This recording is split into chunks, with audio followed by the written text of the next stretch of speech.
Welcome guys, this another video session of PCS. Here in this video we are going to start the part 3 of your model 1.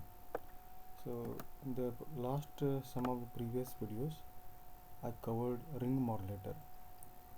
So it is very important to understand the operation of ring modulator, which is frequently used in the generation of DSB-SC signal.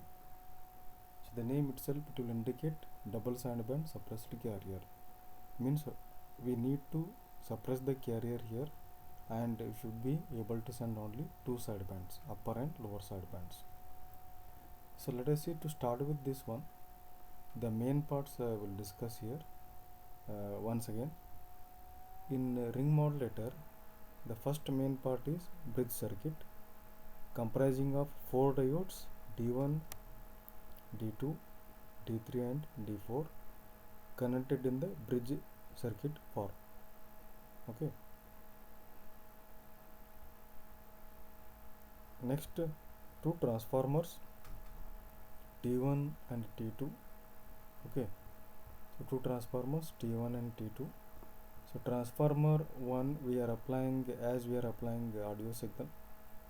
Okay, we are applying audio signal here, no any video, audio signal, hence it is known as a audio transformer. And here we are trying to here we are applying what, at the primary of T2 we are applying, mixing that low frequency with high frequency, hence it is known as a RF transformer. Okay, radio frequency transformer. So T1 is known as audio frequency transformer because we are applying audio frequency to the primary of T1, and T2 is known as a radio frequency transformer because we are applying high frequency signal as input to the T2. So these things you should remember. The first part is a bridge form of connection of 4 diodes. The second one is two transformers, audio frequency transformer T1 and radio frequency transformer T2. And why they are called audio and radio? You are applying audio signal or message signal at the primary of T1, and you are applying the carrier signal, high frequency carrier signal, that is a radio frequency carrier signal, at the primary of T2. Hence T2 is known as a radio frequency transformer. Now between T1 and T2 we are connecting the high frequency carrier signal in the form of square wave is applied. Means the secondary of T1 and primary of T2 are center tapped and is used to connect the carrier signal here. Okay, so another main part what we are getting at the secondary winding of secondary part of the transformer T2 using capacitor in parallel with this inductance L. Capacitance in parallel with this inductance L. This is L parallel with C. This is like a inductance coil, means acting like a inductance. So L is in parallel with the C. This LC is now acting like a band pass filter which is tuned to FC. And is going to provide the bandwidth equivalent to twice the modulating frequency.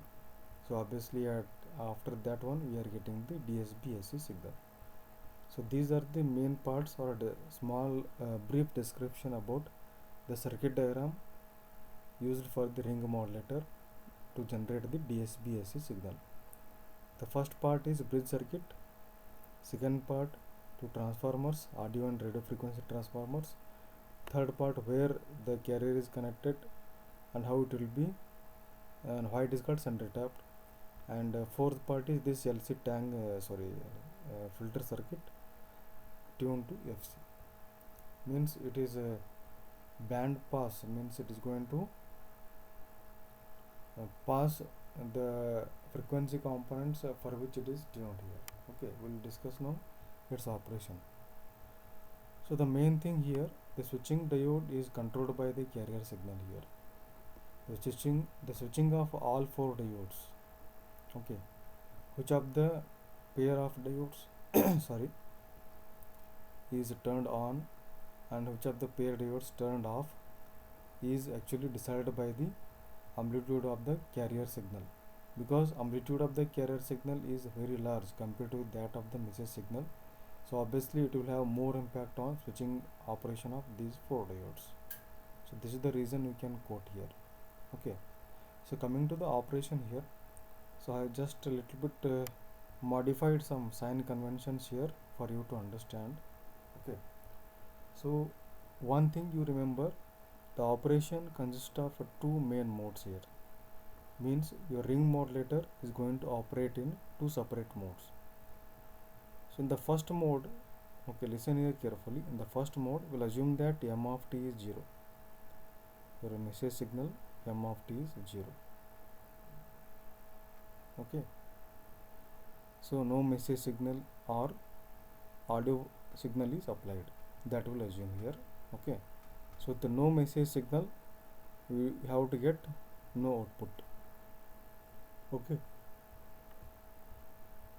Means without message signal, we are just applying simply the carrier signal here. Means it is the first thing we have to prove that we are going to suppress the carrier. Double sideband suppressed carrier means we are going to suppress the carrier without message signal.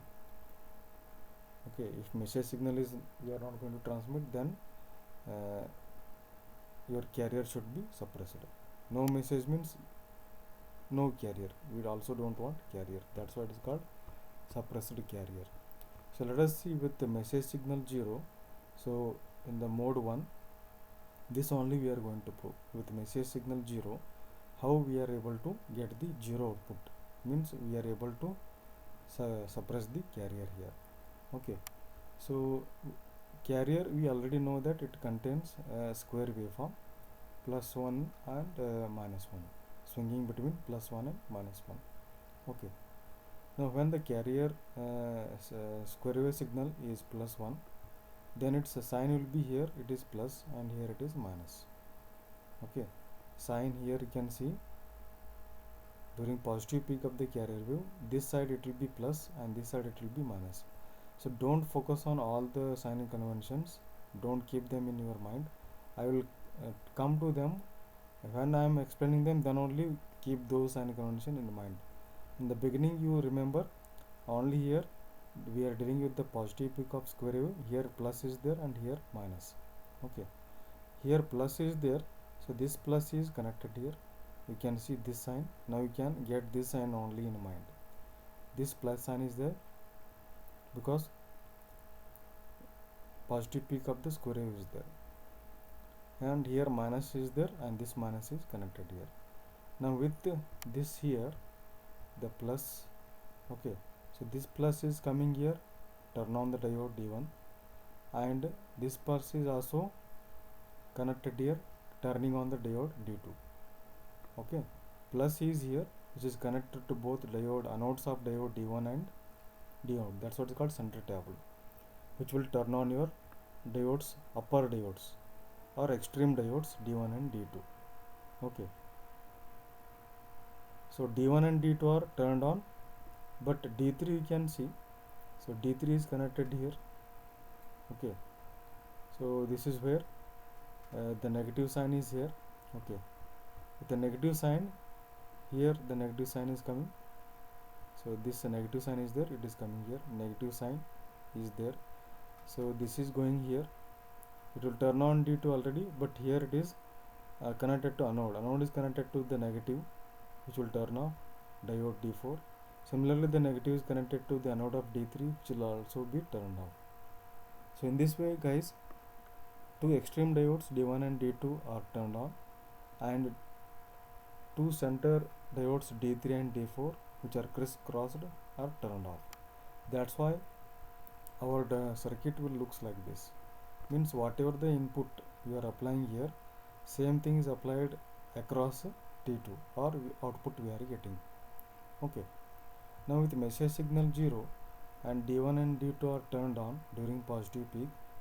Okay, so remember only these two signs will get in mind when I am explaining with the message signal 0. We'll come to these sign conventions later.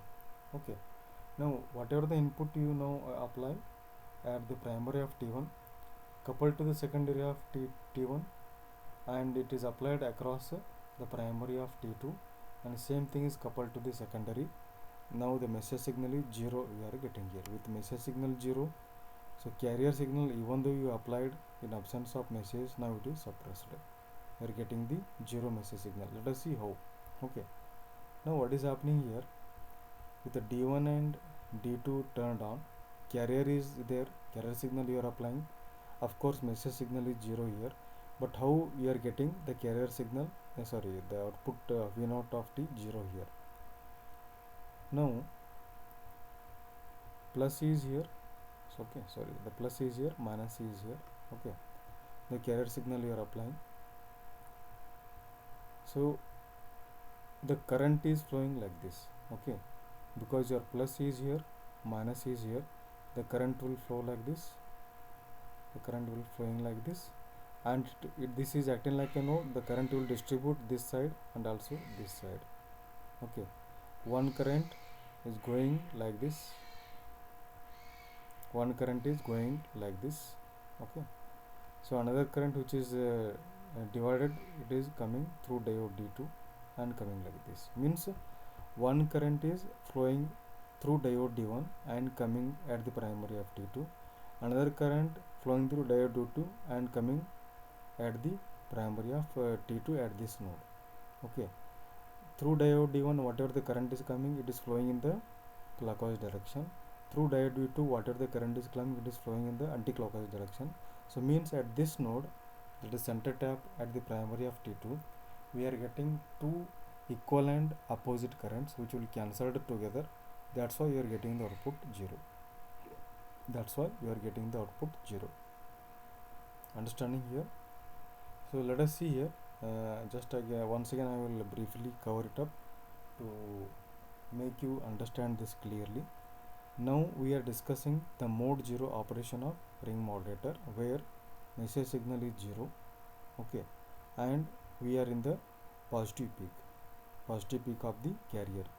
With the positive peak of the carrier, the left side of this carrier will be positive here, and the right side it will be connected to the negative. So with the positive connected here, both the anodes of two extreme diodes D1 and D2 are connected to positive, hence they are forward biasing.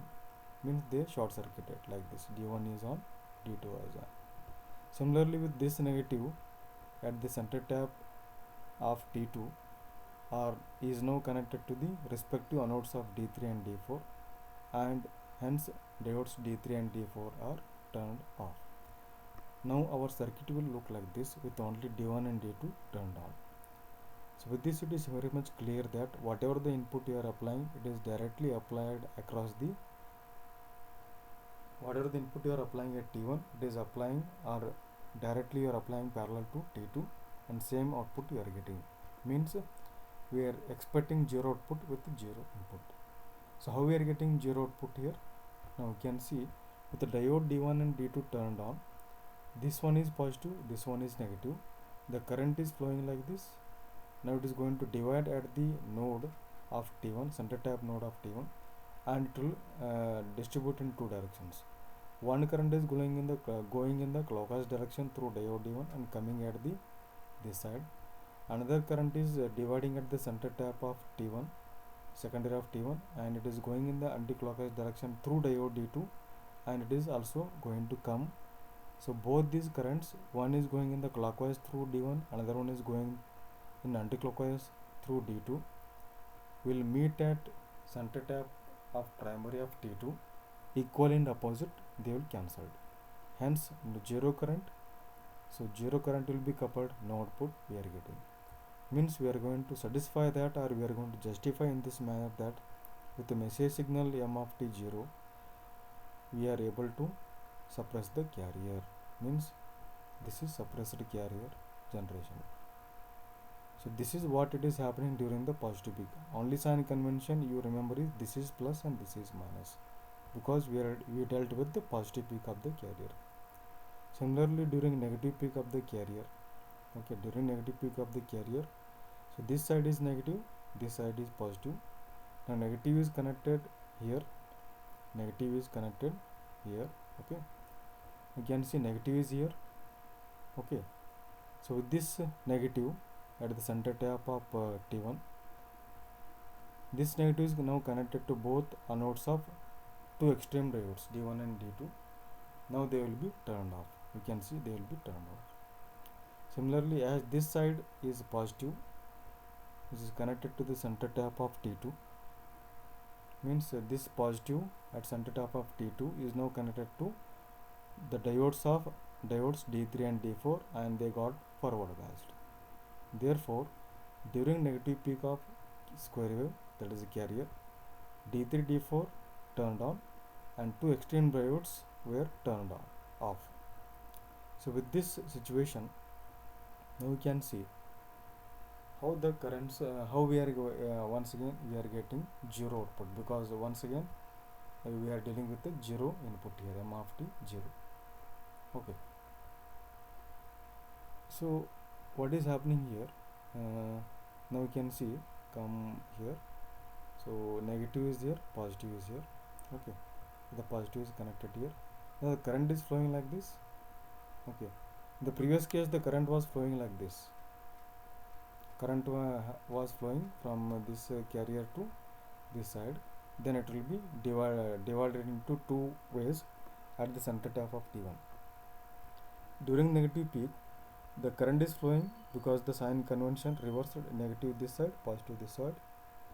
Now the current is flowing in the anti-clockwise direction, then it will come at the center tap of T2, then at the node, that is center tap of T2, it will be divided into, that is like a KCL, into two current flows.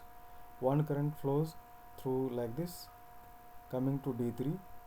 Okay, coming to D3, you see the sign here, then it is going to come at, arrive at center tap of T1. Okay, so once again you can see the current is flowing in the anti-clockwise direction from C of T to center tap of T2, then D3, then center tap of T1.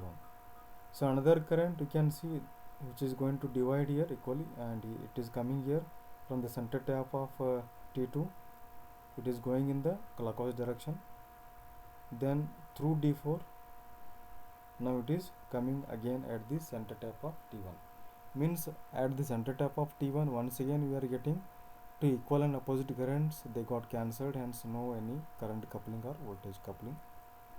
So even though M of t is minus, but it is 0, we are once again successful in justifying that we are getting zero output or suppressing the carrier in absence of the message signal. So this how guys, this all you have to explain in the mode 1 operation. In mode 1 operation, without message signal, we are successfully suppressing the carrier and able to get the zero output. Okay, this is the mode 1 operation. In mode 2 operation with message signal. Okay, now you can see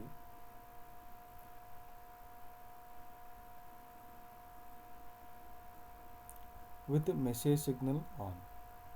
In the previous mode with message signal 0 we took, now message signal is on. Okay, now with the message signal on, okay, during positive peak of message signal plus minus, now we are getting these signs. During positive peak of M of t, you are getting M of t, you are getting top side is plus and bottom side is minus. It is a 1:1 transformer is there. Okay, 1:1 transformer is there. T1 audio frequency transformer, audio signal transformer, 1:1. Same thing is we are getting plus and bottom side is minus. Okay, again now the carrier, assume that we are dealing with the carrier in the positive peak. We assume that carrier is in the positive peak. Okay, now with the carrier in the positive peak, this will become positive, and this will see that two extreme diodes will be turned on as usual, but the sign convention you can see, because of M of t, this will become positive and this will become negative. This is the sign of message signal we are taking. Okay, don't consider them as the turning on of this. Remember, once again I am telling, turning on of the diodes is just depending on the carrier amplitude, which is very large compared to the message signal. ಯಾವ್ದು ಹೆಚ್ಚು ಜಾಸ್ತಿ ದೊಡ್ಡದಿರ್ತೈತಿ ಅದು ಅಷ್ಟೇ impact ಮಾಡ್ತೈತಿ. turning on and turning on of the diodes, not message signal. Message signal ನೀವು ಹಿಂದೆ second ಮೋಡ್ನಾಗ ಇದ್ದೀರಿ, message signal apply ಮಾಡಿರಿ ಅಂತೇಳಿ ನಾವು ಸೈನ್ ಕನ್ವೆನ್ಷನ್ ತೋರಿಸ್ಲಾಗ್ತೀವಿ. Message signal is now just applied, now it is non zero. Previous case it was 0, now it is non-zero. Because of that non-zero, we are just indicating plus sign minus to indicate that m of t is now applied. Okay, same thing, m of t is now applied because d1 and d2 are turned on. Same thing is coming again, transformer t2, that is RF transformer, 1:1 transformer. Same thing you are getting. Okay, same thing you are getting here as output, because m of t is now multiplied with the positive peak of carrier, that is plus 1. M of t is now multiplied with plus 1, so we are getting the positive peak only, m of t only. Understanding? Here no equal and opposite currents you are getting, because m of t is now coupled. Now that is going to have an impact on the two currents which are going to divide here. Okay, two currents which are going to divide are not equal in magnitude and exactly out of phase. So maybe they are equal in magnitude, but they are not out of phase exactly. So this m of t is not going to have an impact on the amplitude and the phase of two currents which are we are going to get at this going to divide at this point.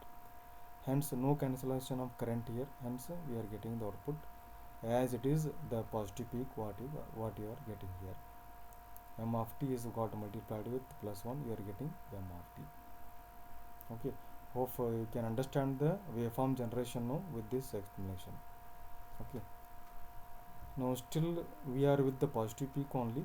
Okay, let me complete this one. Still I am with the positive peak of the carrier. Okay, now m of t got entered into the negative peak, assume that. Okay, so when let us assume that even though I have written negative here, let us assume that now it is positive. Okay, carrier is still positive, let us assume.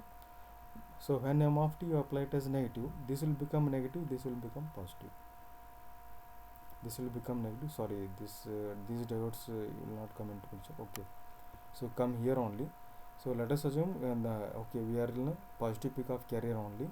So this will become negative with m of t negative peak, this will become negative, this will become positive.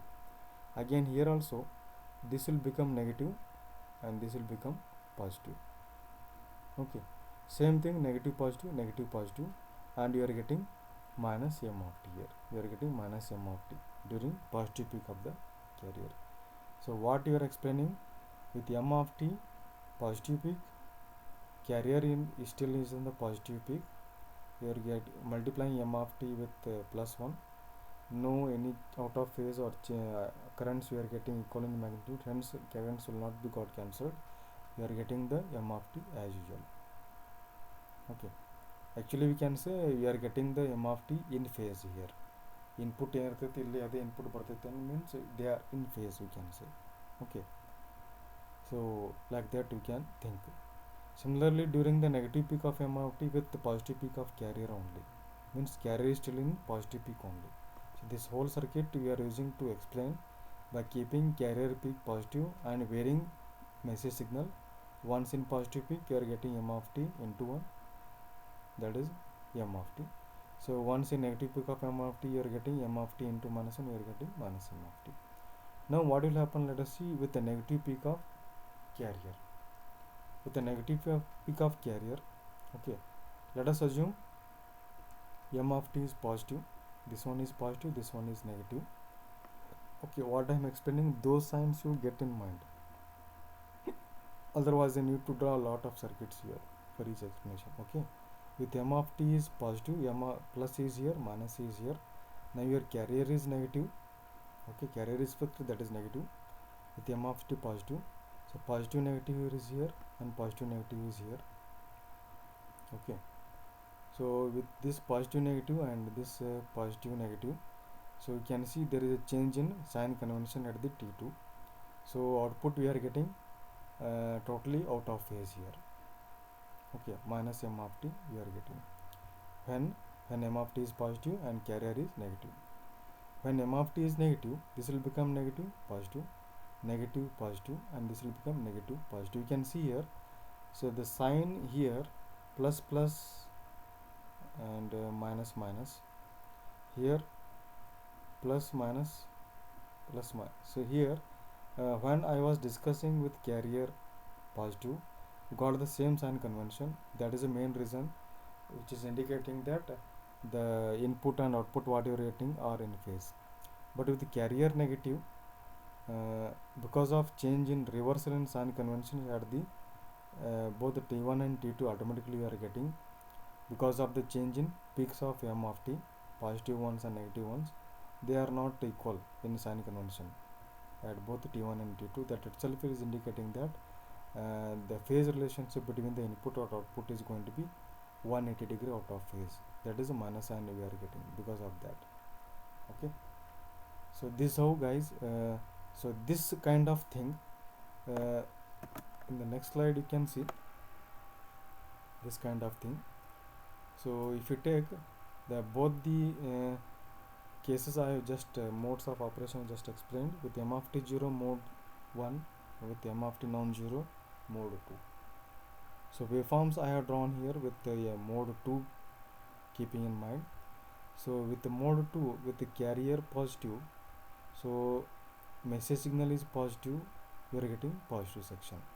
Okay, so now we can see here message is still positive but carrier is negative, so m of t into minus 1 we are getting minus m of t. Similarly, so when carrier is positive means which are the diodes are operating, so here D1 and D2 are operating, here D3 D4 are operating, here D1 D2 and D3 D4 are on successively alternately, D1 D2 D3 D4 D1 D2 D3 D4 D1 D2 D3 D4, like that it is continuing. So when such output is now passed through this LC filter, okay, passed through this LC filter which is tuned to FC. Okay, now we'll start getting smoothing of these curves. Smoothing of these curves we are getting, and automatically you can see whenever message signal is changing its polarity from plus to minus, going from positive peak to negative peak or negative peak to positive peak, changing its sign or crossing the zero, so this itself is going to generate a change in phase reversal is happening. So in this way you can see, and another reason you can quote, your carrier is suppressed here. Because of that, those two reasons we are getting the suppressed carrier but double sideband signal. Okay, so this how guys you need to explain in detail with a neat explanation for how you are going to get the waveforms in both the modes, mode 1 with the message signal 0 and mode 2 with the message signal not equal to 0. Okay, hope the points are clear.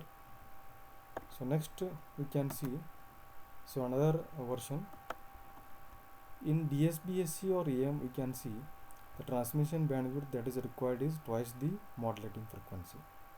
Okay, but half of the transmission bandwidth is now occupied by each of the USB or LSB. Means the meaning of what he is telling is that not both the sidebands are required to transmit the message, because both the USB LSB spectrum you have seen symmetrically arranged with respect to the center carrier frequency. They are carrying the same message twice, so that is not required. So 50% of the power once again we are losing there. So what we want either USB or LSB to transmit our message signal. Hence, so when only one sideband is necessary and it is transmitted, it is referred to as single sideband modulation or SSB modulation. Same thing again, product modulator we are using message signal, low frequency low amplitude message signal multiplied with high frequency high amplitude carrier signal locally generated. Here we are getting the DSB-SC waveform by using ring modulator technique, just now we have discussed it. Okay, now it will be passed through band pass filter. Okay, we will be getting SSB-SC wave. Let us see how these things are happening. Okay, so when m of t is multiplied with c of t, what we are getting at the output here, we are getting the output here like this, m of t AC cos 2 phi FCT. Okay, So we have to apply the ft here to get the frequency domain representation. So EC by 2. Okay, so this will get dou of f minus fc, dou minus dou c, dou plus dou c, like this.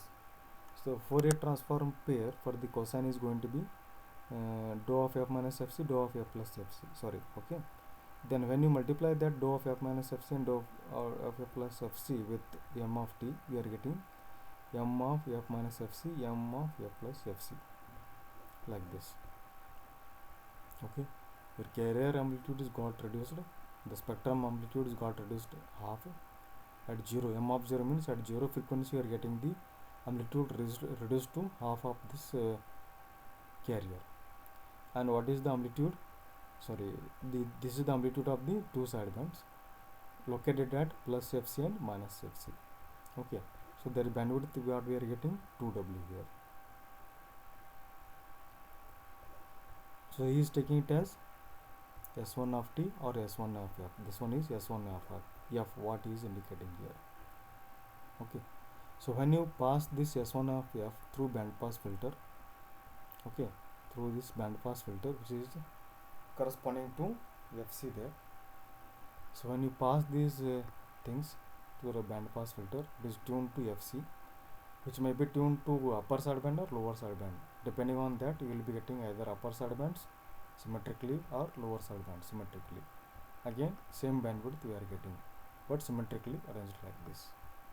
Okay, so two separate sidebands once again we are getting with the amplitude AC by 2, like this. Okay, so that's how we are going to get the SSB generation. So another one what we are getting is SSB modulation is not appropriate for both the USB or LSB, as they are going to meet at the center frequency. So when USB and LSB they are meeting at the center frequency, they totally merge there. It is like some unique one band, frequency band will be there. From that, if you want to isolate and extract upper sideband only or lower sideband only, it is a very difficult task. Okay, so to avoid this difficulty, we will come up with another solution that is known as a vestigial sideband modulation, VSB modulation. Means one of the upper sideband, suppose if we consider we want, along with that some part of the lower sideband, that is known as a vestige of LSB. Vestige means some small portion of the LSB is also included. This is known as a vestigial sideband modulation. So let us see what all the things are happening here. Again, here same product modulator we are using as we have been using since DSB-SC generator. Message signal M of t got multiplied with this locally generated carrier signal. We are getting S1 of t. Message signal M of t, Fourier transform M of f, having the band limited signal from plus W to minus W, having the bandwidth of 2W. Now this will be got multiplied with AC cos 2 phi FCT. Okay, so when you multiply this, what is the S1 of t you are getting, that already we have seen. Okay, that is a DSB-SC signal you are getting S1 of f, like this. Okay, so when you pass it through, now what we want, we want bandpass filter, but not the previous one, but we want the bandpass filter with this transfer function. The transfer function hang irbekandre it will should not allow, so sorry, upper sideband only, it should also allow some portion of the lower sideband. So such kind of the transfer characteristics we want, that can be obtained with the help of Hilbert transformer. Okay, Hilbert transformer. So let us see how it is going to happen here. So when you transmit that one, again at the receiver, we are going to get all these things. Okay, so we are not going to deep in about that Hilbert transformer. So Hilbert transformer will be there. Now let us see at the receiver side what is exactly the things are happening there. Okay, now you will be getting VSB modulated signal S of t. Again it is multiplied with cos 2 phi FCT. It is S of t multiplied with cos 2 phi FCT. Again we will get the frequency domain representation by applying f of t here. What will get f of f, v of f, so half we taken the amplitude as unique. Okay, and s of t Fourier transform of pair is s of f, and cost of fct is nothing but dou of f minus fc, dou of f plus fc. If you multiply s of f with dou of f minus fc, dou of f plus fc, you will get s of f minus fc plus s of f plus fc. Then what you can do here, you need to substitute for s of f here. This much we got previously. Okay, if you substitute for s of f here, what you are getting, half into bracket ac by 2 you are getting because of the substitution for s of f, ac by 2 into bracket f minus s of f minus fc. ಇಲ್ಲೇನೈತಿ f ತೆಗೆದು f minus f c ಹಾಕ್ಬೇಕಷ್ಟೆ. Okay, so ಎಲ್ಲಿ f ಇರ್ತೈತೆ ಅಲ್ಲಿ f minus f c ಬರ್ತೈತಿ. Means m of f minus f c will be converted to m of f minus f c because f c already is there, like that, plus m of f minus f c plus f c. Okay, ಹೊರಗೆ ಏನೈತಿ h of f, f again replaced by f minus f c. Okay, so this you can separate out the things, you will be getting two separate terms here. Okay, so if you further manipulate this one, you will be getting two separate terms like this. So next what we are getting, if you manipulate this one, we will be getting from AC by 2 to AC by 4. So here you can see another AC by 2 is there, that you will be taking outside. Because of that we are getting AC by 4. Okay, sorry. So now your amplitude is again reduced by half, that what we obtained at the output of as a DSBSC we got. When DSBSC is having amplitude AC by 2 is passed through that h of f transfer function, now it is its amplitude is again reduced by half, that is AC by 4. Okay, now the bandwidth, now what you are getting, you can see here, that is a W. Okay, plus WFE plus FE. So this one you are getting because 25% of the, normally it will be covering from 20 to 25% of the sideband, and remaining one full sideband you are getting. So this should be passed through the low pass filter. Now next it should be passed through the low pass filter. Then low pass filter, it is corresponding to 2FC, means it is allowing lower frequency components only, not high frequency components. Okay, means only the first term will be retained and you will be getting this one, that is if you take the inverse Fourier transform, you will be getting, that is AC, I think how much you will get, you can see that one. Okay, so one thing you should remember, it should be passed through a low pass filter. The spectrum what you are getting is like this, finally AC by 4. For distortionless reproduction of message signal, ultimately we should get the m of t here. If you take the inverse Fourier transform, we are getting the m of t here. Okay, that is AC by 2 m of t will get, is to be scaled version of m of, hence h of f, that is Hilbert transform, should satisfy this important condition, that is the sum of the transformation of Hilbert transformation of two sidebands should be equal to twice the original Hilbert transform. As m of t is band limited signal, this condition is met by a filter using the bandwidth, that is band limited between plus W2 minus W, like this. Okay, so this is the final the output of LP of what you are getting. If you take its time domain signal by applying IFT, you will be getting our original message signal. Okay, now we will stop now.